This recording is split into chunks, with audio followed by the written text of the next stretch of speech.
Hello, मैं हूं आपका दोस्त Gyanendra. Knowledge career coaching classes के ऑफिशियल यूट्यूब चैनल में आपका स्वागत है। देखो बच्चों, जैसा कि आप जान चुके होंगे कि अध्याय 11 है, ठीक है जी, कक्षा 12वीं का अध्याय है। इसका नाम क्या है जान लेते हैं। विकिरण तथा द्रव्य की द्वितीय प्रकृति, ठीक है। इसको अंग्रेजी में क्या कहते हैं? इसको अंग्रेजी में कहते हैं dual nature of radiation and matter, ठीक है। तो इसका बच्चों एक टॉपिक है, इस टॉपिक का नाम है विद्युत विसर्जन। क्या? विद्युत विसर्जन। इसको अंग्रेजी में क्या कहते हैं बच्चों? इसको अंग्रेजी में कहते हैं इलेक्ट्रिक डिस्चार्ज। क्या कहते हैं? इलेक्ट्रिक डिस्चार्ज, ठीक है। इसको पढ़ेंगे तो ये सबसे पहले समझते हैं इलेक्ट्रिक डिस्चार्ज क्या है। इसमें बहुत क्वेश्चन आएंगे, ठीक है, बहुत मजा आएगा पढ़ने में। देखिए, वायु में से विद्युत प्रवाह को विद्युत विसर्जन कहते हैं। आप कहेंगे वायु में से? वायु तो विद्युत की कुछ अलग है। सही सुना आपने कि वायु विद्युत की कुछ अलग है, परंतु आज यहाँ वायु विद्युत की कुछ अलग है। वो कैसे? देखिए बच्चों, आपने जी पढ़ा होगा कि वायु विद्युत की कुछ अलग है, परंतु ये वायु विद्युत की कुछ अलग कब होती है? वायु मंडलीय दाब तो सुना होगा सबने। हाँ बेटा, ये सामान्य दाब कहलाता है, सामान्य दाब या वायु मंडलीय दाब। तो वायु मंडलीय दाब पर जो वायु होती है वो विद्युत की होती है कुछ अलग, परंतु जैसे वायु का दाब वायु मंडलीय दाब से कुछ कम हो जाता है, कुछ कम हो जाता है, तो वायु विद्युत की चालक हो जाती है, ठीक है। इसी प्रकार हमने विद्युत विसर्जन को समझने के लिए कई वैज्ञानिकों ने क्या किया। जैसे वैज्ञानिक के नाम हैं, वैज्ञानिक हैं फेराडे हैं, विलियम क्रुक्स हैं, रूट गेर नाम के वैज्ञानिक हैं, जे टॉमसन नाम के वैज्ञानिक हैं। इन्होंने इसका विस्तार पूर्वक अध्ययन किया और वैज्ञानिकों ने भी इसके बारे में अध्ययन करते रहे, ठीक है। तो इसमें होता क्या है, उन्होंने एक निर्वात ट्यूब ली। क्या ली? निर्वात ट्यूब। ये शब्द आता है निर्वात। निर्वात, ये निर्वात क्या कहलाता है? बहुत सारे टीचर कहते हैं कि जहां पर वायु ना हो उसे निर्वात कहते हैं, जो गलत है, ठीक है। वायु तो होगी ना कुछ, ठीक है। तो ऐसा निर्वात को समझने के लिए एक एग्जांपल समझते हैं कि देखो, जहां का दाब वायु मंडलीय दाब से कम होता है उसे निर्वात कहते हैं। जैसे एक एग्जांपल समझते हैं बच्चों, जैसे ट्रेन है, यहां पर एक व्यक्ति खड़ा हुआ है, ट्रेन की पटरी है, सॉरी, अब यहाँ अभी ट्रेन आई नहीं है, ठीक है। अभी यहाँ ये व्यक्ति खड़ा हुआ है इस तरीके से, यहाँ भी वायु है और यहाँ भी वायु है। ये व्यक्ति ना तो ऐसा गिरता है ना ऐसा गिरता। वजह क्या है? यहाँ का प्रेशर जितना है उतना यहाँ का प्रेशर है, ठीक है। जैसे ट्रेन निकलती है यहाँ से ऐसे, तो यह ट्रेन स्पीड से आती है, तो यहाँ की वायु को क्या करती है? खींच ले जाती है। तो यहाँ की वायु तो है, देखो ट्रेन सारी वायु खींच के नहीं ले गई होगी, हाँ, परंतु यहाँ का दाब ज्यादा हो जाता है, मतलब यहाँ का दाब वायु मंडलीय दाब के बराबर है, यहाँ का दाब वायु मंडलीय दाब से कम है, इससे कहेंगे निर्वात। तो व्यक्ति क्या करता है? ऐसे करके अनुभव करता है, इस तरीके से। जी, निर्वात समझ में आ गया होगा कि वायु तो हो परंतु वहां का दाब वायु मंडलीय दाब से कम हो जाता है, उसे कहते हैं निर्वात, ठीक है। अब देखिए बच्चों, इसमें हमने क्या है? कांच की नली ली। क्या ली? कांच की नली। सिंपल सी बात है, ठीक है।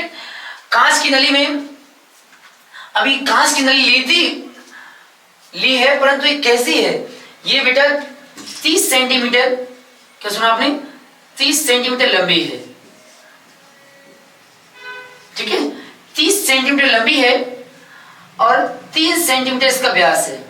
3 सेंटीमीटर इसका व्यास है, इस तरीके से व्यास, लंबी है 30 सेंटीमीटर, ठीक है।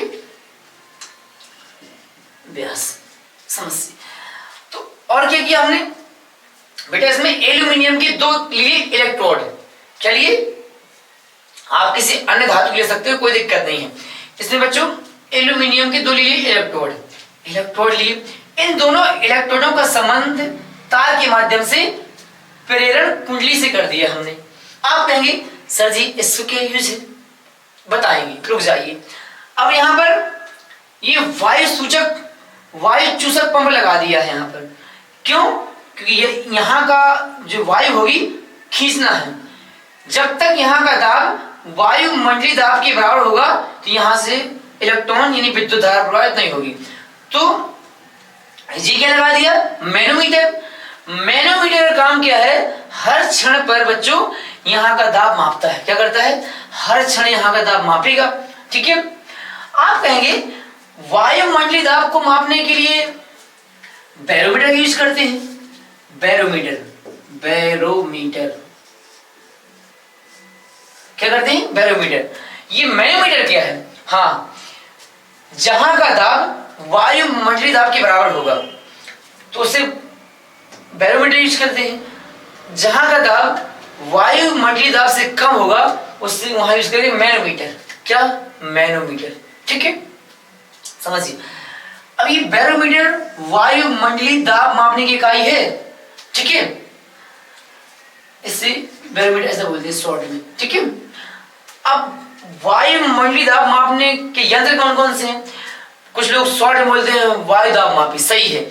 जो वायुमंडलीय दाब को मापता है उसे कहते हैं वायु दाब मापी, वायुमंडलीय दाब मापी। ठीक है, वायुमंडल दाब मापी। परंतु इसके और नाम भी हैं। एक साधारण बैरोमीटर हो गया, एक मरकरी बैरोमीटर हो गया, एक 14 बैरोमीटर, एक सेम है। क्या सुना आपने? साधारण बैरोमीटर, साधारण बैरोमीटर। एक होता है बच्चों मरकरी बैरोमीटर, एक होता है 14 बैरोमीटर। क्या सुना? साधारण बैरोमीटर, मरकरी बैरोमीटर, एक 14 बैरोमीटर। ये तीन एक ही नाम है इनके। और भी होते हैं। एक है निर्द्रव बैरोमीटर। क्या है? निर्द्रव बैरोमीटर। ठीक है। इसका दूसरा नाम है एनीरॉयड। क्या? एनीरॉयड बैरोमीटर। इसका दूसरा नाम है एनीरॉयड बैरोमीटर। ठीक है जी। नाम है कौन कौन से? साधारण बैरोमीटर, मरकरी बैरोमीटर और 14 बैरोमीटर। ये है आपके वायुमंडलीय दाब मापने का। एक ये है निर्द्रव बैरोमीटर। ठीक है, इसे कहते हैं एनीरॉयड बैरोमीटर। ये हो गया वायुमंडलीय दाब मापने के यंत्र। इनकी इकाई होती है बैरोमीटर। ठीक है, समझिए बच्चों। अब यहां देखिए इसकी प्रोसेस क्या है। यहां का दाब हम कितना करेंगे? ये लिखा है दाब 0.01 मिलीमीटर। आप कहेंगे इसका संपर्क क्या है? जी, बैरोमीटर यहां क्यों यूज किया आपने? मिलीमीटर यूज क्यों किया? ये मिलीमीटर तो लंबाई मापने की। हाँ सही है। क्या देखिए मतलब क्या होता है, जो बैरोमीटर होता है इस तरीके से होता है। यहाँ पर पारा भरा होता है, यहाँ पर ठीक है, यहाँ पे स्केल लिखे होते हैं इस तरीके से, यह चढ़ता है। तो समझिए यहाँ पर सेंटीमीटर लिखे रहते हैं, मिलीमीटर लिखे रहते हैं इस तरीके से। हाँ, तो ये वायु, अब बच्चे के दिमाग में आया होगा कि वायुमंडलीय दाब कितना होता है। सही आया दिमाग में। तो ये वायुमंडलीय दाब होता है बच्चों इतना होता है 2.5 बैरोमीटर। कितना लिखा हुआ? 1013.25 बैरोमीटर। यदि इसको हम इससे मापें, जी क्या है, तो यहां कितना पारा चढ़ेगा इतने बैरोमीटर में? यहां पर पारा चढ़ेगा 76 सेंटीमीटर पारा चढ़ेगा। कितना चढ़ेगा? 76 सेंटीमीटर पारा चढ़ेगा यदि इसको नापा जाए। जी कहां मापा गया था बच्चों? ये मापा गया था समुद्र तल पर। ठीक है, ये समुद्र तल के किनारे मापा गया था। इसका बच्चों वहां का ताप 15 डिग्री सेल्सियस कर लिया गया था। 15 डिग्री सेल्सियस ताप पर मापा गया था। ठीक है, और ये भी इसमें एक कंडीशन होती है, 15 डिग्री सेल्सियस और 45 डिग्री अक्षांश पर मापा गया था। 45 डिग्री सेल्सियस और 45 डिग्री अक्षांश पर मापा गया था। ठीक है जी, है वायुमंडलीय दाब के बारे में। फिलहाल में यहां देखिए समझते हैं। तो जैसे हम इसमें प्रेरण कुंडली के माध्यम से उच्च विभवांतर लगाते हैं तो कैथोड में से कुछ किरणें या कण निकलने लगते हैं। ठीक है, तो क्या करेंगे? कैथोड के सामने जाके टकराएंगे तो यहाँ प्रतिदीप्ति उत्पन्न होगी, मतलब चमक उत्पन्न होगी। ठीक है बच्चों, देखिए जो प्रतिदीप्ति होती है वो कांच की प्रकृति पर निर्भर करती है, कैसा कांच है। जो प्रतिदीप्ति का रंग होता है वो कांच की प्रकृति पर निर्भर करता है, किस टाइप में है।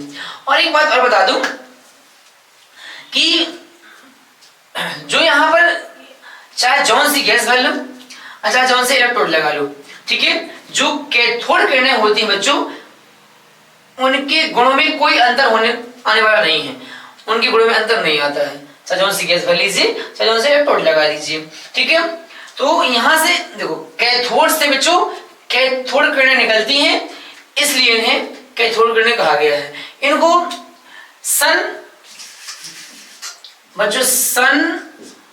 1870 में विलियम क्रुक्स नाम के वैज्ञानिक ने विलियम क्रुक्स नाम के वैज्ञानिक ने इनका आविष्कार किया था, ठीक है, आविष्कार किया था।